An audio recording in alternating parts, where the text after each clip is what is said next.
5 steps I took to go 1,587 days alcohol-free and drop 45 pounds, but most importantly, keep it off long term. Hey team, and welcome to this week's episode of The Inspired Show, the show that's dedicated to helping you become the best version of yourself, mentally as well as physically.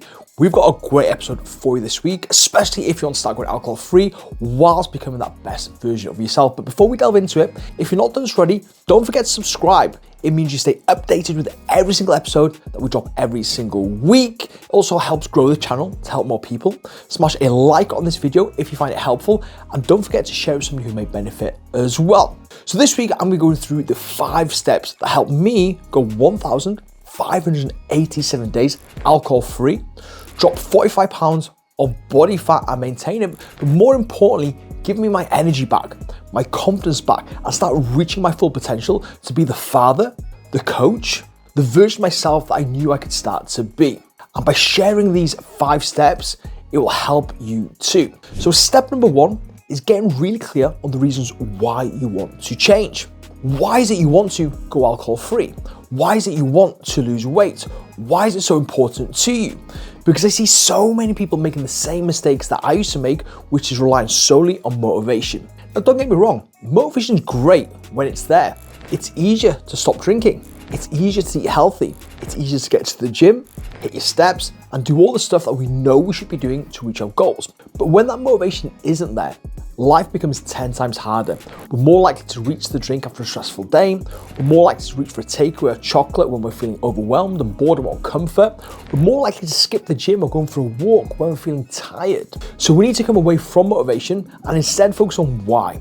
Why is it you want to start making better changes in your life? Is it for confidence, energy, relationships? But we go a layer deeper because surface level reasons do not last. They do not push you through when the going gets tough. So why is it you want more confidence? Why do you want better relationships?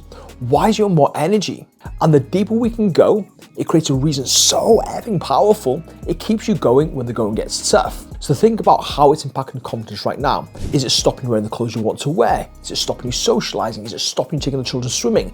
Is it stopping you being intimate with your partner? Is it stopping you going for that promotion or following the dream you've got of setting up your own business? Do the same for energy, relationships, health, and get really clear on the reasons why you want to change. Step number 2 is all about the expectations we set on ourselves. If you're setting the bar so high that you're not going to hit it, you're going to get frustrated, you're going to feel like you're failing, and ultimately, you're going to self-sabotage. And I see it happen so often. Every single Monday, people are cutting out the booze, they're trying to eat healthier, cutting back on processed foods, they're trying to get to the gym, do their walk, whilst still being a parent, whilst working full time, whilst having a social life. And what happens is, realistically, they can't do all that from day dot. So all these plates that they're spinning, it starts to falter, it starts to fail, and eventually they trip up and revert back to habits and behaviors and decrease that trust in themselves. So be realistic on where you are with things right now. Really think about where you need to start. And sometimes you do need to start at maybe 1 or 2 things at a time. So instead of saying, right, I'm going to change everything this week, maybe say, right, Monday to Friday, no alcohol, and then I'll assess on the weekend. Or you might say, I'm going to start off with a 5-minute walk every single day. Or it could be you're going to add in a little bit of fruit and veg. And what you do after the first week, you see how you did. Now, adding one thing in to do is going to be much easier and much more achievable than trying to do a gazillion things. And what you then do is, because you've done that one thing really good, you've rebuilt some trust in yourself that you're the person that does the thing they said they're going to do. What then allows you to do is compound that the following week with adding something else in. And that's a more realistic way to do it. Because otherwise, setting the bar too high will lead to self-sabotage and lead to failure. Step number 3, it's all about the efforts over outcomes. So many people are chasing the outcome in life. They're chasing the weight loss. They're chasing the sobriety. They're chasing the 5K run time. And while some people can get there through extreme means, they might lose 20 pounds by following a fad diet. They might go 2 months alcohol-free when there's not many things going on.